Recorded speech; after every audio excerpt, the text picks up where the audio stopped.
Hello, everyone. Welcome to Grid Live Crew. A special hello to everyone on the Ultimate Sports Radio Network, USRN, and a big thank you to Colin, Mark, and Michelle for investing in the Grid Network. Link to our Patreon. I'm Joe San Diego. Today with me, we have Joshua Burke, Adam Lemeries, Daniel Zeri from Racers the Girls Behind the Helmet, and Kobe Lambert from the Podium Finish. Be sure to comment with your questions and opinions with us on the air. We'll start with Daniel, Josh, and Kobe with the W Series Zandvoort recap.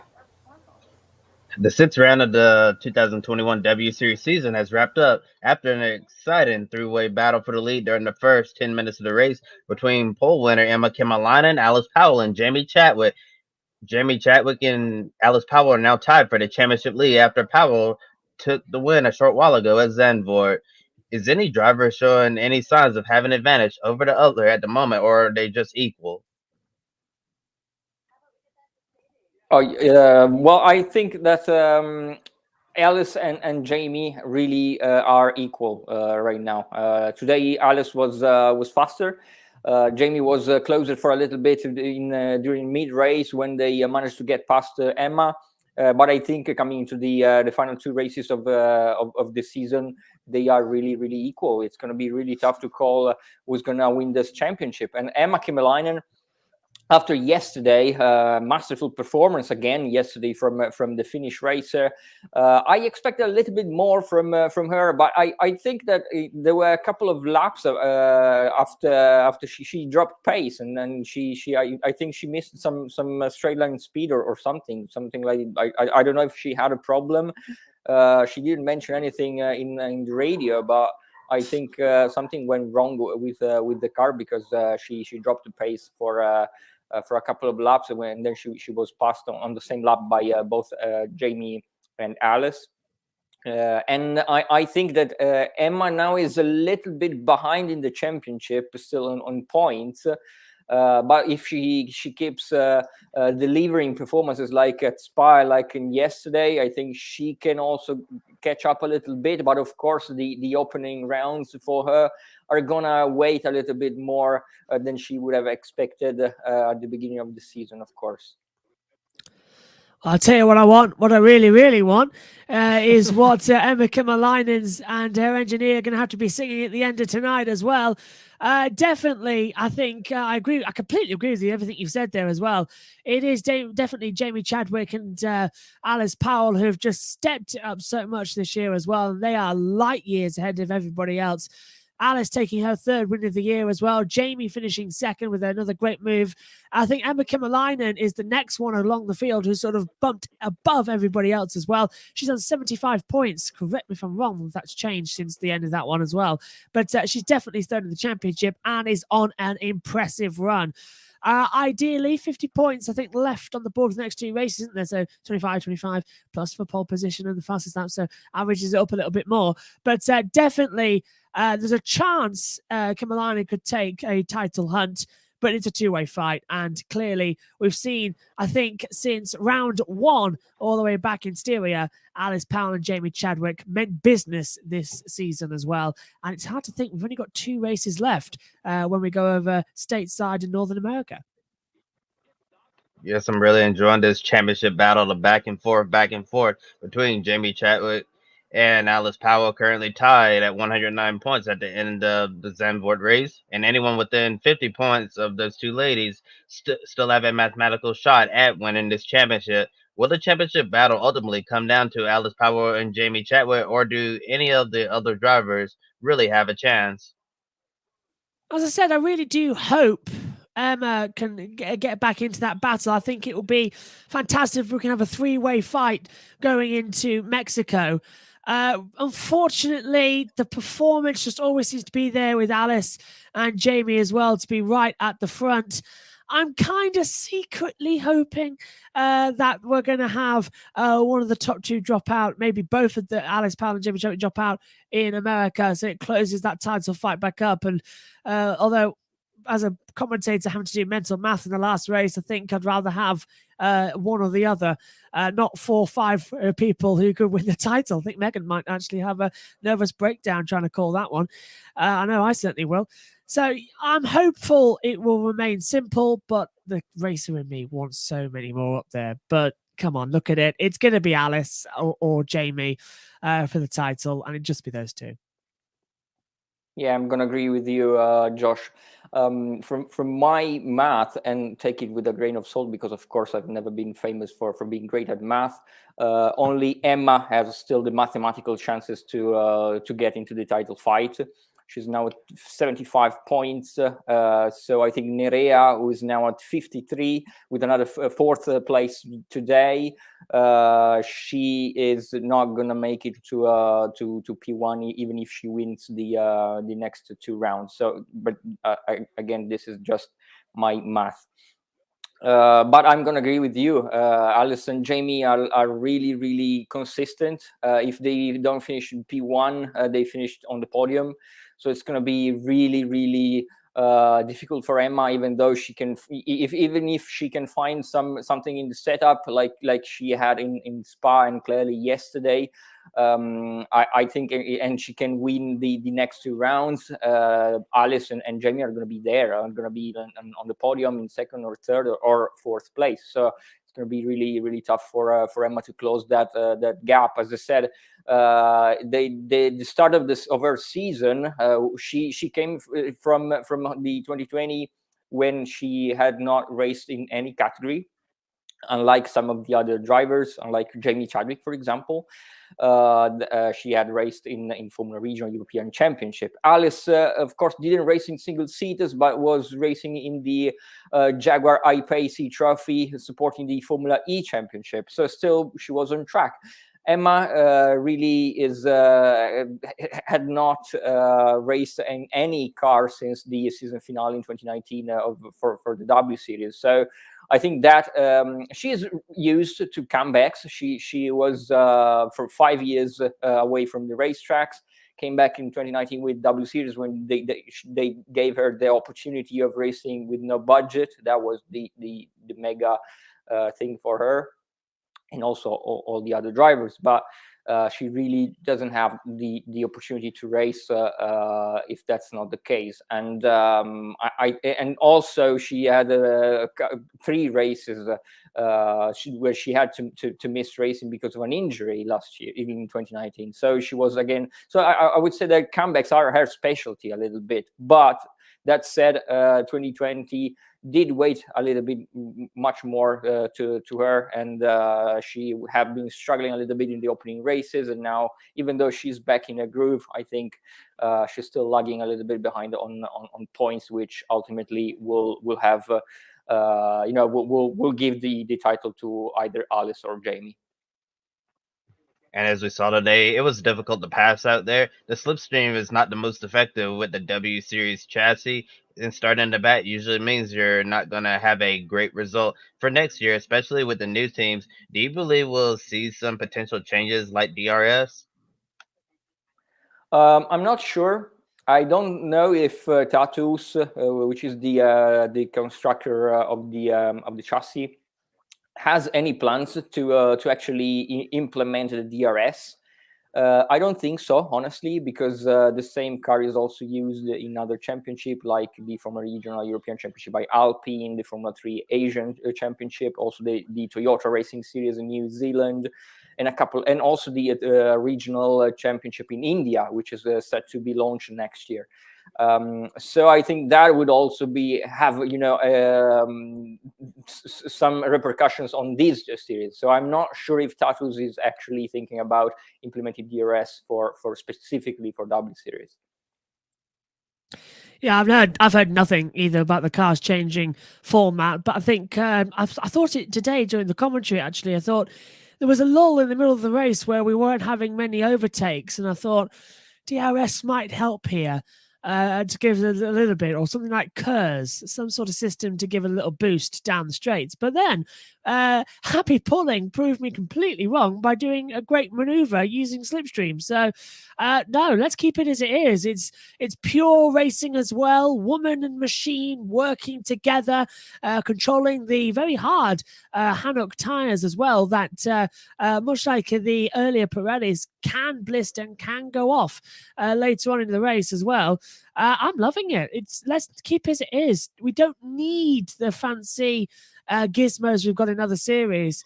I've made my mind up now because we've got that unique racing format. And if we're serious about getting women into top tier motorsport like Formula One, it's best to prove without any gizmos that these girls can race and race competitively. And that's what I'm loving seeing. There's no DRS, KERS, ERS, or anything. It is engine, gearbox, tires, and woman behind the wheel. And it's fantastic racing. Keep it pure.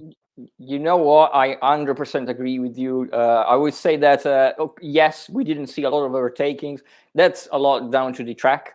Of course, in Zandvoort, it's we knew that the track is mega. I think we've seen some mega driving in qualifying. Qualifying was really spectacular in any series that we've seen so far. It's really fun for the drivers to drive. Racing, we knew that it would have been kind of a problem to overtake, but you know what? I'm 100% agreeing with you. We've seen only, I think, 2 passes, well, 4 with the 2 on Emma Kymäläinen, but one from Ebbe Pulling and one from Belen Garcia. Okay, it's not much, but these are a lot more value than endless passing in W Series. Well, I think there's just been there's just been a safety car in Formula 3, and I think another one on the restart now. Yeah, Hunter Yenin went off the track at the restart, just locked and went straight on. I've got it on the monitor below as well. I looked down when you were talking. I was like, whoa, a Red Bull came flying towards me. But yeah, that was the point. The moves we saw today, absolutely memorable, and that is what teams are going to look at when they're signing drivers. Yes, in Zandvoort, it really is a true driver's track, and it's really ironic. I'm gonna make a NASCAR reference here, quick. That we're at Darlington Raceway this weekend, and they always refer to Darlington as a driver's track, and Zandvoort definitely a driver's track because it's very old school. Track limits. If you make a mistake, it's going to bite you big time. So I definitely think the point you were getting at, Daniel, talking about the track being the reason why we didn't see much overtaking. Yes, but we saw that close battle in the first 10 minutes, and I just think overall the 2021 W Series season is gonna come down to the wire. Really enjoying this battle between Jamie Chadwick and Alice Powell. And speaking of other championship battles, we got another edition of Sir Lewis Hamilton versus Max Verstappen in tomorrow's Dutch Grand Prix. And with the Dutch Grand Prix tomorrow, the battle will continue between Lewis Hamilton, Max Verstappen. Definitely, this has been the championship battle. Just about everyone's been following, talking about, and of course, Formula One race is going to be tomorrow, early in the morning, 9 a.m. Eastern, 6 a.m. Pacific. And of course, definitely, we have everyone here to discuss Formula One. Adam, Josh, Kobe. Starting with you, Adam. Considering we haven't seen Max versus Lewis in a race against each other without incident since the Austrian Grand Prix on the 4th of July, do you believe Verstappen and Red Bull are still the team to beat, or is it Mercedes? Oh, we're in Holland. We're at the Netherlands. This is Max's home race. He's gonna have the crowd on his side. He starts on the pole for tomorrow's race, so you don't think it's a little momentum for him. And we all remember what happened at the British Grand Prix with, in front of Lewis's home crowd. Zandvoort is a really hard track to pass on. And those bank curves, they remind me of a track in Europe that a lot of people know about. It's called the Nordschleife, the 14-mile track at the Nürburgring. It's going to be hard. I think if you're going to have a really good start tomorrow in order to stay up front, because Like I just said, it's going to be hard to pass. And if Max Verstappen wins, that Dutch crowd will go absolutely crazy for him. Yes, and I know in other sports that we always talk about having the home field advantage, but I think the home track advantage here for Max Verstappen, I think it's going to be mega. The atmosphere has already been absolutely electric this weekend at Zandvoort, and I think it's going to be they're going to have to bump it up like 10 notches tomorrow during the race. I think it's going to be extremely hard for anybody else to beat Max Verstappen this weekend, and not just because the track is so narrow and it's going to be hard to overtake, just because Max has the crowd support on his side, and I think he can feed off of their energy and go out there and have a wonderful day and get one up on Lewis once again in the championship fight. Well, Lewis Hamilton has 99 wins, and the problem is definitely the one Max Verstappen, who made it a perfect 10 here for qualifying on pole position at his home Grand Prix as well. Did the same at Silverstone. It's just all there, isn't it? Again, they're going to make contact. You know it's going to happen. It's a tight, twisty circuit. My money is it's not going to happen down at turn 1. It's going to happen at turn 3, because they'll be side by side through 1, and in the banking of 3, they'll just run into each other. Guaranteed we're going to get a track blockage. There's almost been a lot of talk as well behind the scenes that there'll be a red flag at some point, making it, 4 races in a row and 7 red flags in 1 year.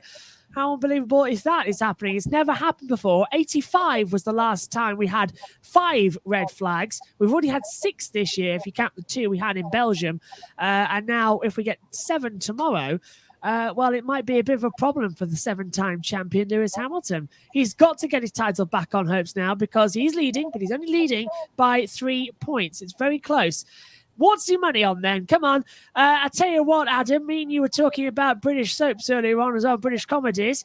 I think it's likely, lads, that they're going to make contact in the race tomorrow, definitely. And definitely Mercedes are worried about Red Bull. Of course they are. And they're going to be worried about them for a long, long, long time to come, until the engine regs change in 2025.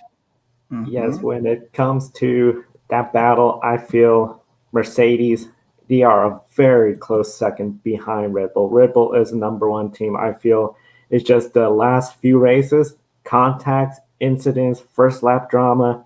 We haven't seen a straight upfront battle, but the last time we have, it was Max Verstappen all the way. And this weekend, Max Verstappen is still proven he is the driver to beat. Now, the top 2 in the points, they are in the front row. Bottas and Gasly in the second row. Both Ferraris in the third row. And Antonio Giovinazzi, got to give him a hand. Big effort, especially his future is not known up in the air. He got ahead of both Alpines and Daniel Ricciardo, who rounds out the top 10. And of course, one of the big things when it comes to this race, it seems like overtaking is going to be really hard. We've been talking about with the W Series, talking about how important the start of this race is going to be. So definitely, do you believe we'll see plenty of overtaking, especially in those DRS zones and the side-by-side racing? Or will that start of the race be the crucial point in the race for everybody? I think we'll see some overtaking for sure in the DRS zones. That banking closes everybody back up again, like what we see in the Indy 500 as well. That last corner banking has been described as very similar to Nashville's banking as well. So we often see races there as well. They close up as well in the NASCARs. So we should get some overtaking at least into turn 1. Definitely where the second DRS detection zone is down in towards turn 11, that's an opportunity to go for a move.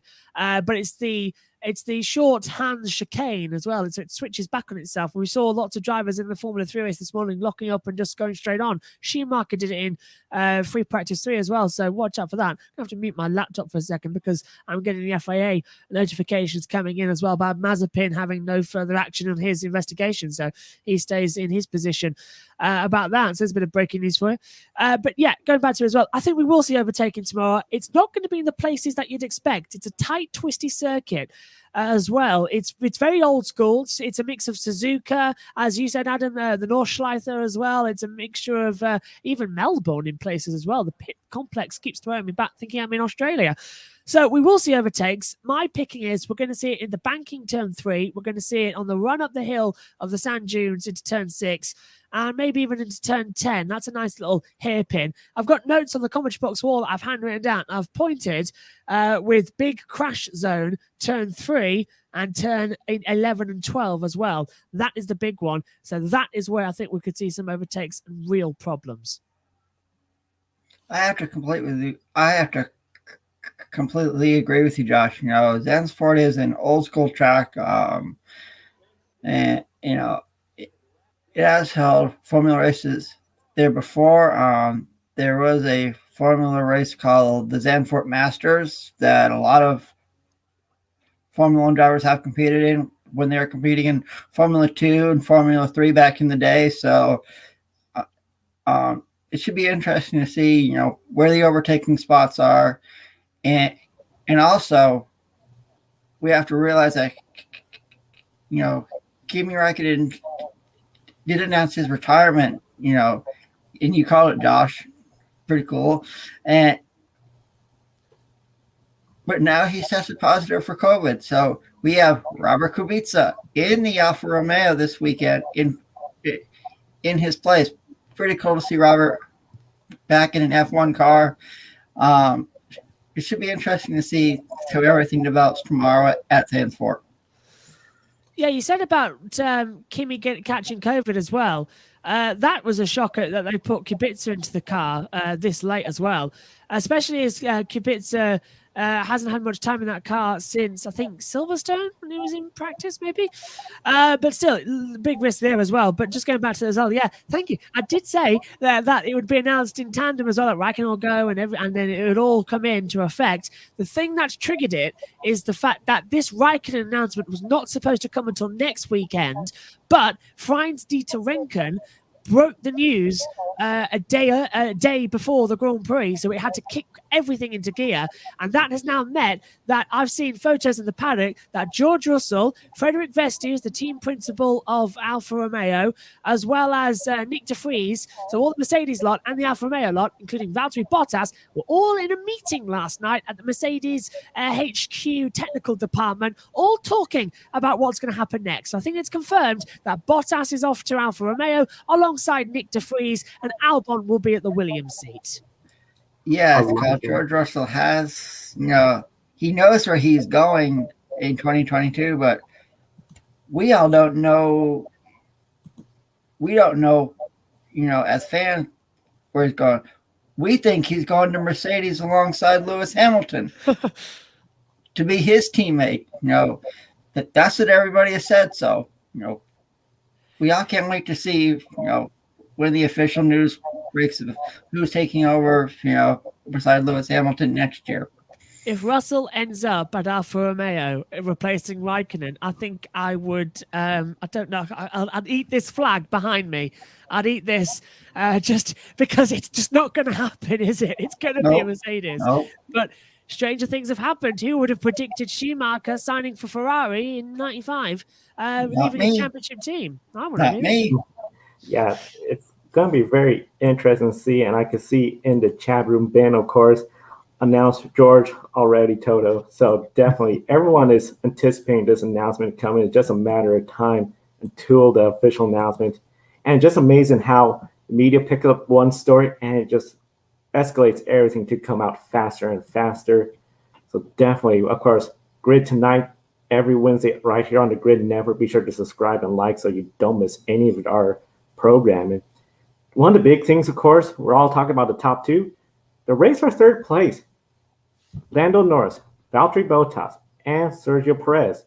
This has been really interesting. The race for third place between those three, none of those drivers have scored points since Silverstone. Today, Perez, he's out in Q1, got held up in the pits, didn't get to put down a flying lap. Q2, Lando Norris, a disappointing qualifying performance, just did not have the speed. And then, of course, Valtteri Bottas, he is starting up in the second row, third place right there. Valuable position for the Mercedes team, especially if he could get a good start and they could use pit strategy to outnumber Max Verstappen up front. Do you believe, starting with you, Adam, can Bottas deliver a good performance and finish in the podium tomorrow? Of course.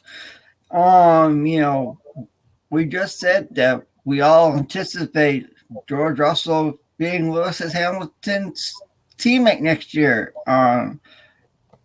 This puts a lot of pressure on Valtteri Bottas. To have a strong rest of the year. To say, hey, I think I'm leaving at the end of the year, but I'm still competitive. We said here that overtaking is going to be really hard tomorrow. So I think Valtteri Bottas will finish on the podium, and I believe he'll finish in P3. It's like a car crash in slow motion, isn't it, for George Russell's career going forward as well, because he wants to get into that number 2 seat at Mercedes, being held up by Valtteri Bottas, who's having an explosion of an air crash. It's unbelievable. It's just going in circles as well. Bottas has had a strong weekend so far, so I completely agree with you there, Adam, that he can easily take it tomorrow for a podium. However, if we're right in thinking that Hamilton and Verstappen are going to make contact, as you say, they haven't raced cleanly with each other since Silverstone, because of course the Belgium non-Grand Prix doesn't count from a week ago. I'm going to say that Bottas, unless he's kamikaze into turn 1 because he's starting right behind Verstappen, he has a brilliant opportunity to do what Barrichello did on the 2 Schumachers at Spain, I think 2000. Just slip up the inside, just go there, take the position, and then just gloat. Everybody gloat. Valtteri has not won a race now in over a year, since Russia 2020, I think you can say there as well. And this is a driver with 9 wins, 17 poles as well. It's about the same with Verstappen, just swap them around as well. So Bottas, I think, if he's off to Alfa Romeo next year, it's going to be very unlikely he's ever going to win a Grand Prix again. Let's get him a win. Let's get that confidence boost up. I saw a message on Twitter flash up last week during the red flag period as well. It comes a point where you've just got to shoot the duck for Christmas dinner. Shoot the goose, because otherwise it's ridiculous. Valtteri sat there ready for he's like a swan. He just sat there waiting for Christmas dinner to come, and he's just waiting. You can see the blade. It's just got to fall and then put him out of his misery. Give him the opportunity to go elsewhere and announce that to his adoring fans as well. And many Drive to Survive fans who followed him ever since he appeared naked in the 3rd season earlier on in the year, which caught everybody by surprise. Mm-hmm. It definitely caught everyone by surprise. Of course, that has brought a lot of fans into Formula 1. I think a lot of fans, especially that came into Drive to Survive, they forget Valtteri Bottas was competitive, was fast with Williams, up there, contending, showing his pace. That's how he got into Mercedes. And definitely, I think Valtteri Bottas, if he continues his pace this weekend, if we anticipate trouble for Verstappen and Lewis up front, he's going to inherit a win, get that podium finish. The big thing is just delivering, because it just seems sometimes a poor start doesn't go well, and especially we're going to have Pierre Gasly there. I think that's going to be the wild card. If he gets between the 2 Mercedes, he could play havoc for them. So definitely it's going to be a very exciting race. We got the large crowd there at Zandvoort, and all pretty much in support of Max Verstappen. Max, longest winning streak this year, has been 3 in a row. He is looking into starting another winning streak of 2 in a row if he gets to win this race weekend. Of course, Dutch Grand Prix, 9 a.m. Eastern, 6 Pacific. And of course, Joshua is going to be doing his watch along with Meg on his channel. Link in the video description. Now it's time for the Labor Day Classic in the NASCAR Cup Series, the Southern 500 from Darlington Raceway. And it's round 1 of the NASCAR Cup Series playoffs getting underway at one of NASCAR's Crown Jewel events, the Cookout Southern 500 at Darlington Raceway. Whether you're in the playoffs or not, every single driver on the grid would love to win this prestigious race. It's not the official throwback weekend like we're used to. The spring race in Darlington is now considered the official throwback weekend because NASCAR wanted all the focus to be on the playoffs and not have throwback weekend serve as a distraction. But several teams have voluntarily decided to run throwback paint schemes anyway. Do you think the throwback weekend and playoffs overshadowed the Southern 500's Crown Jewel status? I gotta say, no, I don't believe is overshadowing the crown jewel status of Darlington. If anything, it makes it where every driver is going out there trying to win this crown jewel event. If you're in the playoffs, you're not at a stage where you're trying to do more points racing, pit in early before a stage end to try to position yourself for the race win and avoiding those stage points. You are out of the playoffs. This is the best opportunity to go out there, prove, hey, spoiler alert, I could get the job done. I'm out of the playoffs this year, but next year, don't count me out. So that's the beautiful part, I think, of the way this is all lined up. Southern 500 is kicking off the postseason. Everyone's going out there to win, continue that legacy of drivers trying to go out there, win the Southern 500. It is one of NASCAR's biggest crown jewel events, and I think this is a perfect spot for it in the Cup Series schedule. I completely agree with you, Joey. NASCAR always has had the Southern 500 on Labor Day, except I believe except for a couple years ago, I think. But overall, this is, it's the end of summer, and what a way to kick off NASCAR! What a way to kick off the playoffs of NASCAR, to have a race that everybody wants to win. You think of some of the top races in NASCAR that drivers always want to win. Think about the Daytona 500. You think about racing in Talladega, Bristol, and everybody wants to win at Darlington. It's nicknamed Too Tough to Tame, the Lady in Black. It's going to take a toll on all the drivers tomorrow night. But if you can find a way to cross a checkered flag and win at Darlington, it's pretty cool to have in your records.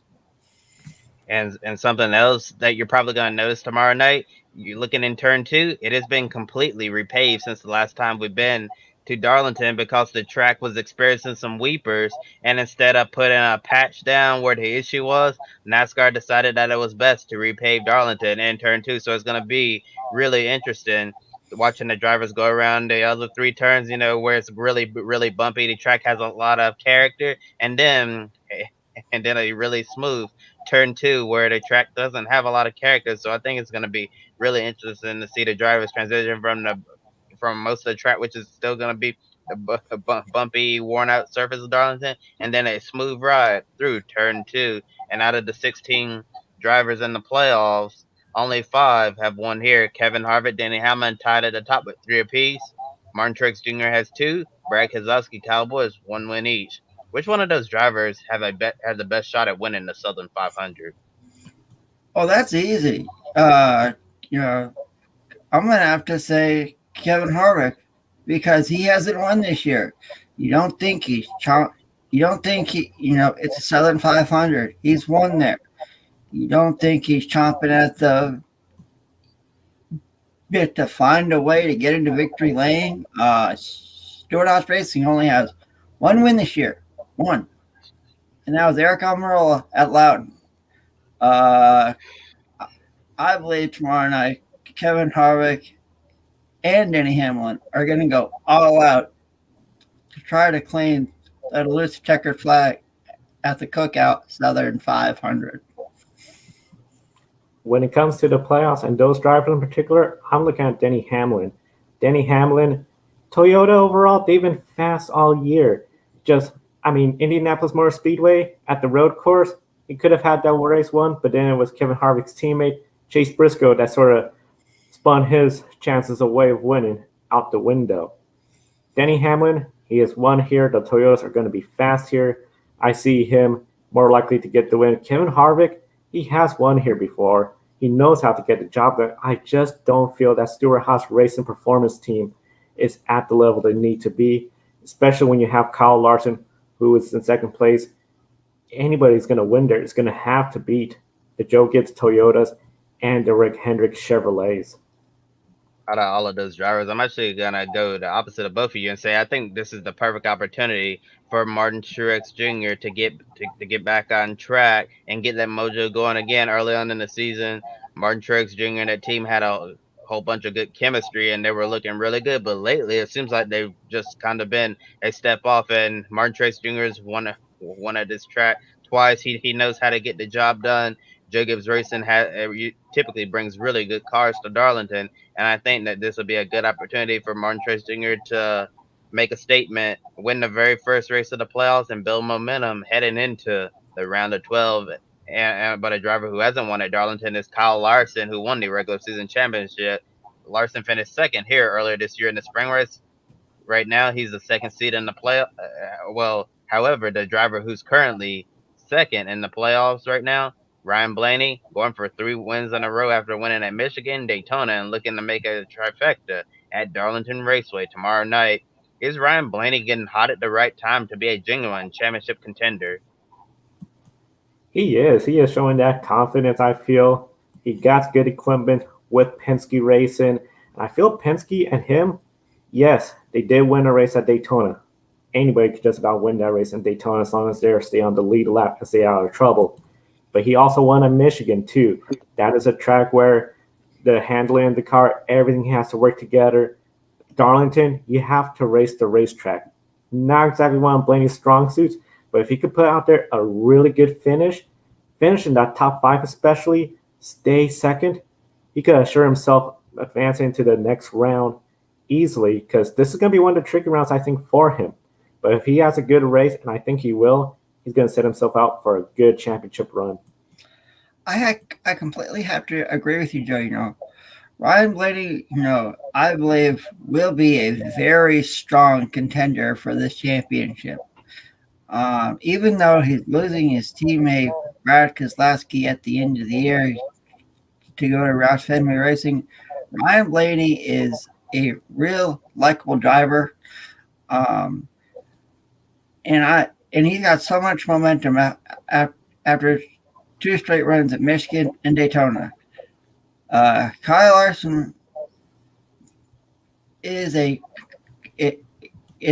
good championship favorite, but don't count out Ryan Blaney. He may be the wild card in all this to find a way to steal the championship away from Kyle Larson at Hendrick Motorsports.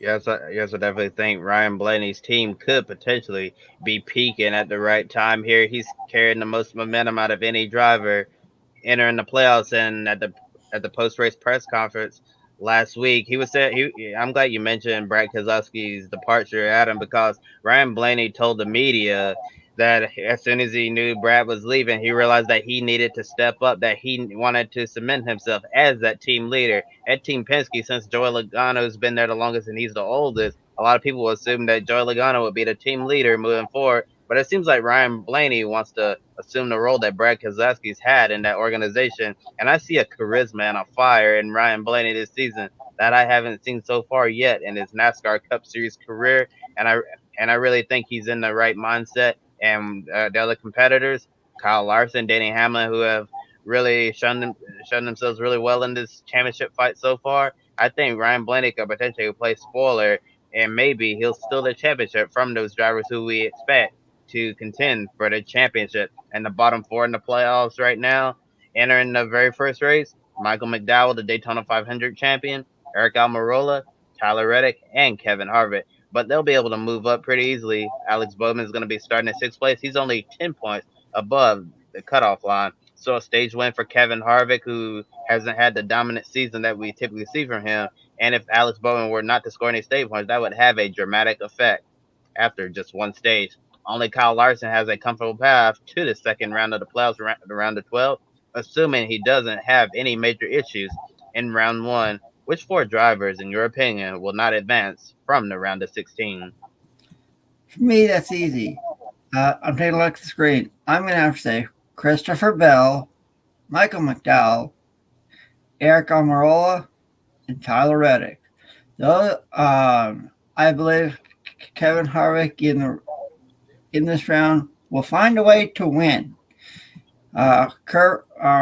We all know Kurt Busch is going to be heading to 2311 Racing next year as Bubba Wallace's teammate, so he'll be looking to score another win this year. But for me, it's Christopher Bell, Michael McDowell, Eric Almirola, and Tyler Reddick. Mine is a little bit more different. I see Tyler Reddick going to point his way towards up there to advance. Same with Kevin Harvick. Almirola, McDowell, I agree with you. I think they're going to be in trouble. And Christopher Bell, I feel he's either really hot one weekend, really not with it the other weekend. I don't see him advancing. I think he's going to be a sort of a surprise for some people, but to have one Joe Gibbs racing team out of the playoffs after the first round, I think that's going to be Christopher Bell. The fourth driver that I see that's not going to advance, and I think it's going to be a surprise for some, but not for me, would be Brad Keselowski, that Penske team. They are really inconsistent. Yes, he's won at Darlington. If he gets a win at Darlington, of course he advances. But if he doesn't get that win, I just think with the other drivers and the remaining tracks we have in this first round, I think Brad Keselowski could be a surprise elimination in this round of the playoffs. Wow, that would be really surprising to me if Brad Keselowski were to be eliminated in the round of 16, because I know Brad really wants to go as deep into the playoffs as he can, especially with this being his final season with Team Penske. He's really built a great relationship with many across the organization, and Brad will definitely want to go out on top. And for me, the four drivers that I think is going to go out in the round of 16, Michael McDowell, obviously front row motorsports. No disrespect to the organization, but we all know compared to the other playoff contenders, they just don't have the type of equipment to go out there and be as competitive as the others, unless we're gonna see Roush Fenway step up, kind of like they did when Chris Buescher made the playoffs in that 34 after that crazy win in the fog at Pocono, and give him a Roush prepared car with better equipment for the playoffs. I don't know if they're going to do that, but if they were, that would certainly make Michael McDowell a lot more competitive. But if not, I think he's certainly going to be one of the first four out. And also Eric Almirola, I remember he had a disastrous start to the 2021 season. Got that win at New Hampshire when they called the race early due to darkness. I just haven't seen enough from Eric Almirola to really think he's going to be a legitimate contender and go deep into the playoffs. And Christopher Bell, Joe, I think you hit the nail right on the coffin there. One week he's hot, the other week he's not. I think the inconsistency with Bell's performances is going to be the reason why he's going to have an early playoff exit. And then I know this may shock some people, maybe not. Fourth driver is not going to make it. I don't think Kevin Harvick's going to do it. Stewart Haas Racing hasn't been on that same level this year, and if he has one bad race and can't put together two other decent races and get solid points finishes, I don't see Kevin Harvick advancing. I cannot believe I am saying that after such a dominant 2021 season. And now it's time for everybody's favorite game, Pick a Winner. And we take a look at the leaderboard here. Joe is first, 25. I'm at 22. Kobe's right behind me at 21. Our colleague Matt White is at 20. Ben Steiner is at the end of the top 5 with 16. And if you want to participate in Pick Winner, use the hashtag Pick Winner on social media. And if you get your guess right your first time, it's double the points. So you could find a way on our leaderboard.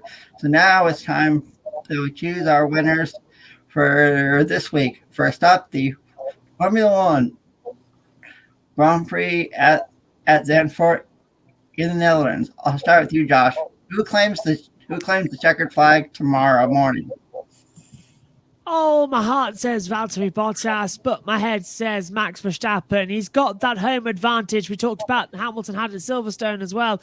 I've never, ever, ever seen a crowd this passionate about one driver in my entire life. Not even Mansell days, Hamilton early days as well.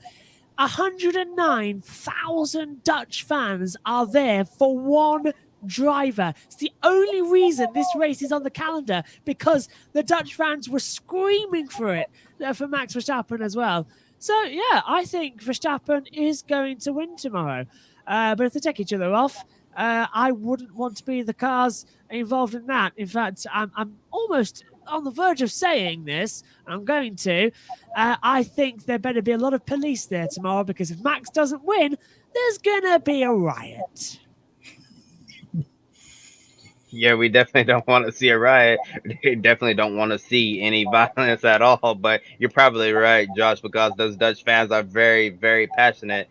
They love Formula One. They love racing. They love Max Verstappen. more than anything. And I think the home track advantage is going to play in his favor. Max Verstappen is going to win at home, and we're going to see the crowd go absolutely wild and a lot of orange flying around the racetrack. Hint, hint, orange. I'm going with the home country boy, Max Verstappen. You saw what happened. It's called You said, Josh, 109,000 screaming fans. If he wins tomorrow, this championship is going to get tighter and tighter and tighter. So I'm going with the home country boy. I'm going with the Red Bull and Mad Max Verstappen. I think this makes it all unanimous that I'm going with Max Verstappen. He's shown the speed. I see him having a great start. The only way he's not going to win is if there's contact in the first lap with Lewis Hamilton and they're again out of the race, which I feel, considering how long it's been since we've seen a good race between those two, I don't see that happening. I could be wrong. It could happen. And or the other thing, something goes wrong with Red Bull's race car strategy. Those are the only ways I don't see Max Verstappen winning that race. And I see Ben in the chat room predicts Lewis Hamilton will spoil the party for Max and Kyle Larson to open the playoffs as well. Now we go to our NASCAR pick, and at the Cookout Southern 500 at the legendary Darlington Raceway in South Carolina. I'll start with you, Josh. I know you don't know much about NASCAR, but who do you have taking the checkered flag? Well, I don't know about you wearing an orange shirt, but I've quickly put on a lanyard for you. He says we're not getting into the Dutch spirit of things up here in the box. No, let's turn that away for a second. No, NASCAR and the Southern 500, it is so traditional as well. You do know about it across here, over in the UK as well. It has some legendary races as well. 77 springs to mind as well. That famous quote from Darrell Waltrip, "I didn't hit you, Jaws did." And well, it just works out, doesn't it? Tomorrow, it's hard to ignore the guy who's won 5 races this year with Kyle Larson as well. He's been quite competitive, but they've been on nipping in his heels as well. Martin Truex Jr. might pick a couple of weeks ago when we were in Indianapolis as well. Nobody predicted what could happen in that race, but I'm going Kyle Larson to maybe win it as well. It's like going for Max Verstappen, you know, it's the top dog. You're going to go there, but no, I think he's having a great season so far. 5 wins as well. And Darlington as well. The lady in black and the track too tough to tame. It's just legendary, isn't it? Even I'm going to be tuning in. I've got nothing else on. Finally, I can tune in and take a watch. It is going to be legendary. And if you're not having some of KFC chicken during the race, you're just not a diehard NASCAR fan, are you? Well, my pick for the Southern 500, I know Kyle Larson might be the popular pick, but I'm actually going to go with another Hendrick driver. Get in the win and beat a Hendrick driver that you're probably not going to expect. I think that driver, the number 24 Chevrolet, William Byron, is going to shock people, win at Darlington, and punch his ticket to the next round of the playoffs. Oh, boy.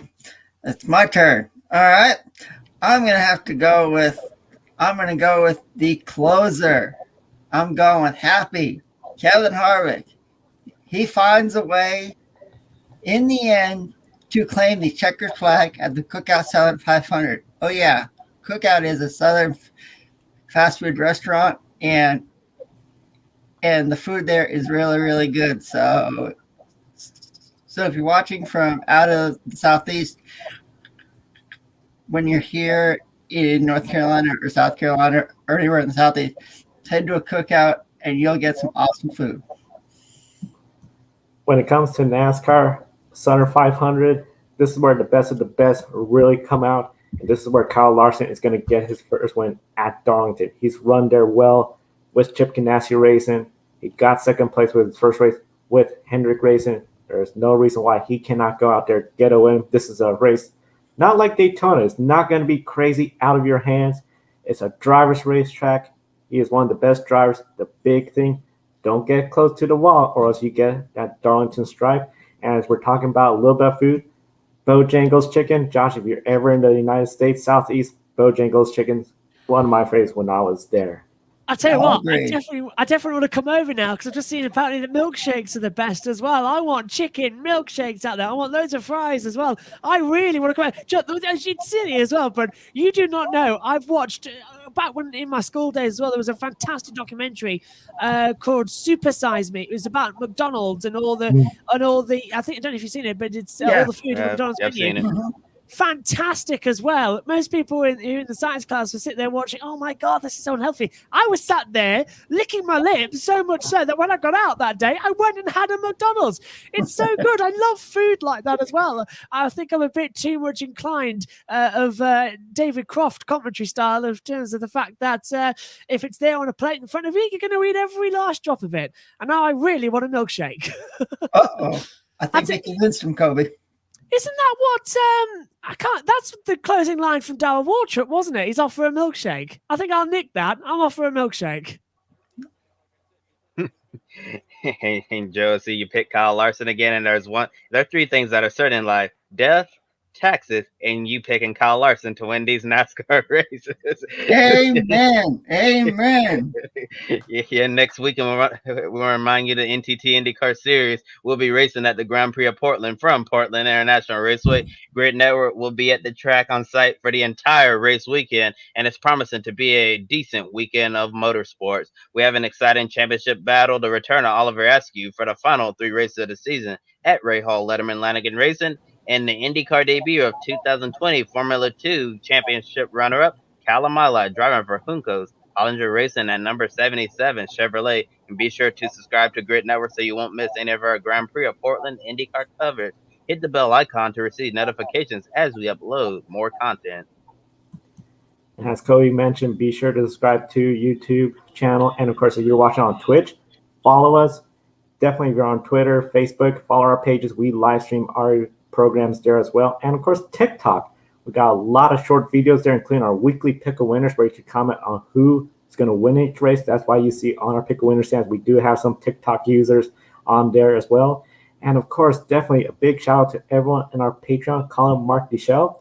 Thank you for keeping us on the air, especially as we approach Portland Grand Prix weekend, our first weekend at the track. Big thank you to you, and we encourage everyone, check the link in the video description. Be part of this exciting growth in the Grid Network and a 10% discount if you want to get your dog, your best friend, some goodies. 10% goes to helping homeless, sick, rescue dogs.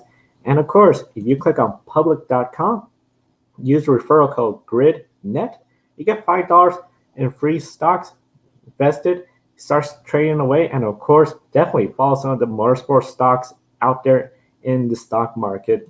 So definitely a lot going on for all our viewers here at the Grid Network, and a lot going on right here at the Grid Network. And be sure to follow Joshua's channel, link in the video description, as well as Ben and Daniel's Women Racing to Win. A lot going on. For Joshua, Adam, and Kobe, I'm Joe San Diego. Thank you for watching today's program. We'll see you next time. Don't be an anonymous investor. Join the stock market social media platform, public.com. Invest any amount of money and share with friends and new friends. Discover new opportunities, such as new companies and potential business partners, and useful tools for beginners, and share your experience with friends on public.com. Link in the video description gets you $5 for being a Grid Network viewer. Use the referral code GRIDnet for your free $5 to invest. Start investing and networking on public.com.